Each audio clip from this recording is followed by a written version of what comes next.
Here's the thing about Fight Club. David Fincher knew you'd figure out the twist eventually, so he spent 6 months hiding it in places you'd never think to look. Not in the plot, in the background, in reflections. In a single frame you'd never catch at normal speed. And the deeper you look, the more you realize this film was never trying to fool you. It was daring you to catch it. I'm Sam, and I do weekly deep dives into movies you love. I found 25 hidden details in Fight Club that will change how you see every single scene. Let's get into it. Number 1. Before Tyler Durden is officially introduced, he appears 4 times as a single frame flash, so brief you'd never catch it in a cinema. He flashes in while the narrator is at the photocopier, then at the doctor's office, then at a support group meeting, and then one final time as Marla is walking away. Now here's the part that makes this brilliant. Tyler explains in the film that he's a projectionist who splices single frames of pornography into children's movies. Nobody knows that they saw it, but they did. Fincher is doing the exact same thing to his audience with Tyler's face. He's hiding his villain in the film, using the villain's own technique. You don't consciously catch it, but part of you does. That's not an accident, that's Fincher showing off. Number 2. When the narrator is on the airport moving walkway early in the film, he delivers one of the most famous lines of narration. If you wake up at a different time, in a different place, could you wake up as a different person? And right as he says it, the camera drifts across the walkway and follows Tyler Durden walking in the opposite direction. Everything about the shot is loaded. The opposite direction, the opposite person. The film is answering its own question before the audience even understands what's being asked. Number 3. After the narrator's condo explodes, he finds a payphone and calls Tyler's number. No one answers. Then the phone rings. He picks up and Tyler is on the other end. Now pause on the payphone in that scene. Clearly visible on the phone is a sign that reads no incoming calls. The phone literally cannot ring. Tyler calling back is physically impossible. Fincher put the answer to the entire film's twist in the background of one payphone shot, and 99% of audiences walk straight past it. Number 4. There is a scene where the narrator and Tyler board a bus together. Both of them get on, but only one fare is paid. The bus driver says nothing because as far as the driver is concerned, only one person got on. Watch the boarding sequence carefully and you can see it clearly. Everywhere we went. Tyler doesn't need a ticket because Tyler doesn't exist. Number 5. David Fincher hid a Starbucks cup in virtually every single scene of this film. He confirmed it himself in an interview with Empire magazine. This isn't set dressing, it's deliberate commentary. The film is about rejecting consumer culture, and yet the characters can't escape it. Starbucks is everywhere, in every room, every street corner, every scene. While Tyler Durden preaches about destroying corporations, you can spend an entire rewatch doing nothing but spotting them. The point is that you can't opt out. Even in a film about anti-consumerism, the brand is always there. Before we go any further, if you're enjoying this, hit subscribe and give this video a like. It genuinely helps me make more of these. And if you've spotted something in Fight Club that I haven't mentioned yet, drop it in the comments below. I read every single one, and honestly, some of you catch things I completely miss. Number 6. When the narrator and Tyler first meet on the plane, Tyler immediately asks a question about airplane etiquette. Now a question of etiquette. As I pass, do I give you the ass or the crutch?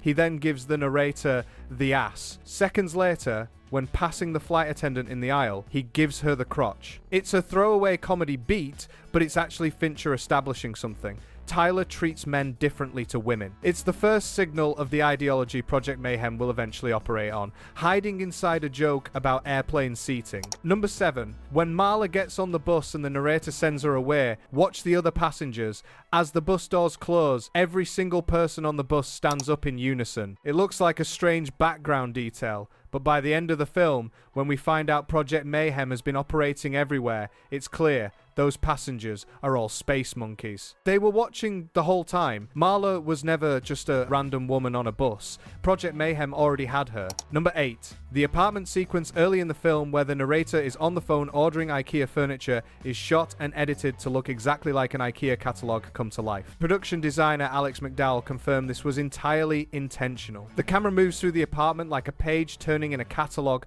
with product descriptions and prices briefly superimposed on the furniture. Fincher was turning the film itself into an advertisement to make the audience feel complicit in the exact consumer culture it's critiquing. You're meant to look at that apartment and think it looks nice. That's the trap. Number 9. At the end of the film, after the buildings collapse and the credits are about to roll, there is a single frame splice of an explicit image exactly as Tyler described doing to children's movies in the projection booth scene earlier. Fincher is Tyler Durden. He spent the whole film telling you what he was going to do, and then he did it to you. At 0.25x speed, it's very much visible. Number 10. When the narrator beats himself up in his boss's office, watch the upper left corner of the frame during the fight. As Tyler gets hit, the narrator's head jerks upward, even though, from his perspective, nobody is touching him. It's a single visible flinch that shows both characters are the same person, slipped in so quietly that almost no one catches it on a first watch.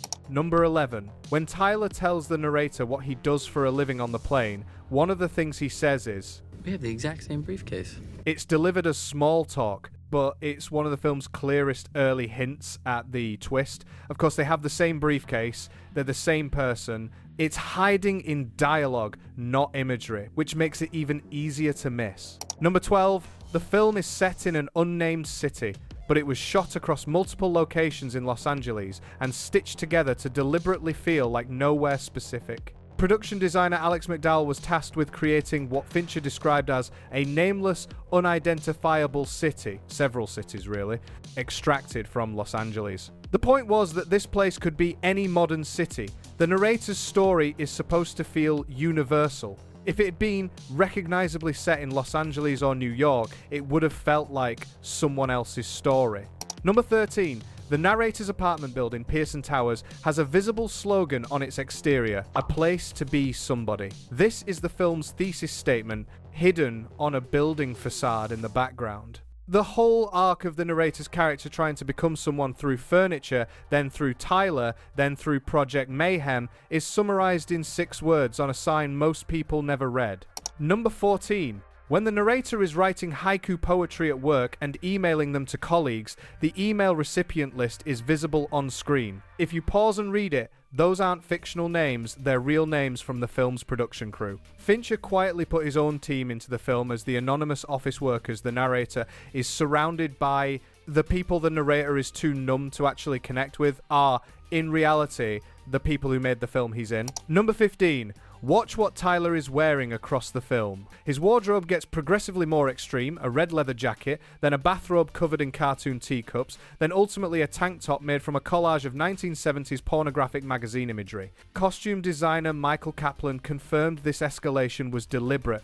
Tyler's clothes are supposed to get louder and more transgressive as his ideology takes hold. The narrator's clothes, meanwhile, stay identical grey suits, off-the-rack shirts, no style. The 2 wardrobes are a visual map of who's in control at any given point in the film. Number 16. When the narrator pulls out Tyler's business card to call him after the condo explodes, pause on it. The address reads 537 Paper Street. A paper street is a real cartography term. It's a road that exists on a map but was never actually built in real life. Tyler's home address is literally a place that doesn't exist. The business card is telling you Tyler is not real, printed right there on the card, and the film trusts you to either know that term or look it up later.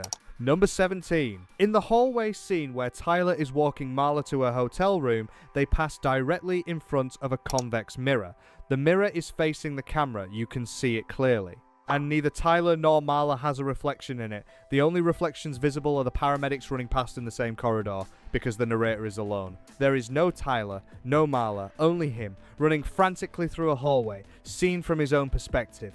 The mirror shows you the truth for one brief moment, and then the scene moves on. Number 18. In the bus marquee scene where Marla is sent out of town, there is a cinema in the background showing 7 Years in Tibet, Brad Pitt's 1997 film. Fincher confirmed to Entertainment Weekly he'd originally intended the marquee to also show Helena Bonham Carter's Wings of the Dove and Edward Norton's The People vs. Larry Flint, so all 3 lead actors would have their real films playing in the background of the same shot. The bus blocked the other 2 marquees. You can still see Pitts in the background if you freeze it. Number 19. The 3 detectives who threaten the narrator near the end of the film are named Detective Andrew, Detective Kevin, and Detective Walker.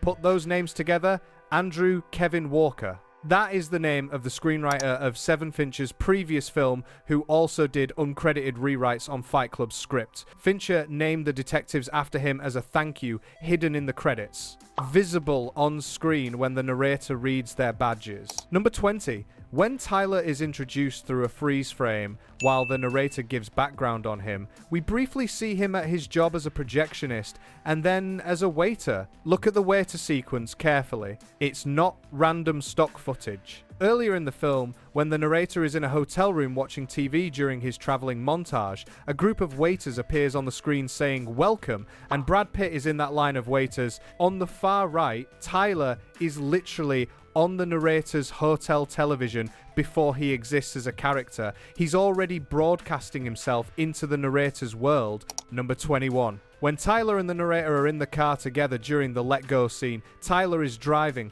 Stop trying to control everything and just let go. Let go!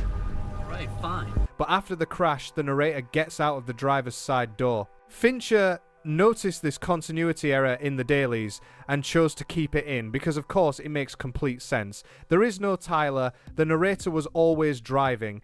It's not a mistake. It's the film quietly telling you the truth in a moment of apparent sloppiness. Number 22. One of Project Mayhem's acts of vandalism is blowing up a display of Apple Macintosh computers. The explosion happens at exactly 84 minutes into the film, a deliberate reference to Apple's famous 1984 Super Bowl advertisement, where they positioned the Macintosh as a weapon against corporate conformity and Orwellian control. By 1999, Apple had itself become one of the corporations the film is critiquing. Fincher timed the explosion to the minute.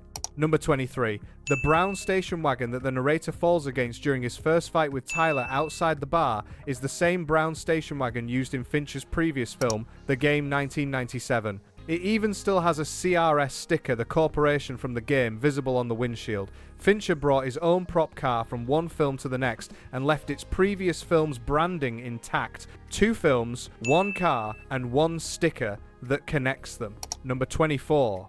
When Tyler tells the narrator about his rule of the Fight Club, The first rule of Fight Club is, you do not talk about Fight Club. look at how many rules he actually lists. Then count how many rules Project Mayhem has later.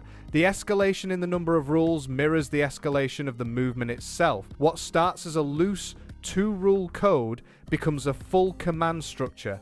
The rules multiply as the ideology calcifies. You can track the whole arc of the film just by watching how many rules are in play at any given scene.